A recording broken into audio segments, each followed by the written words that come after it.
कसा दुई आखि गोटे भाषा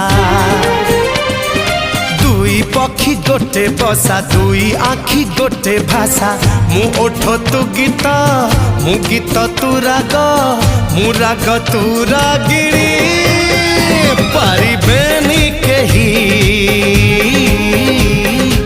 अलगा करी।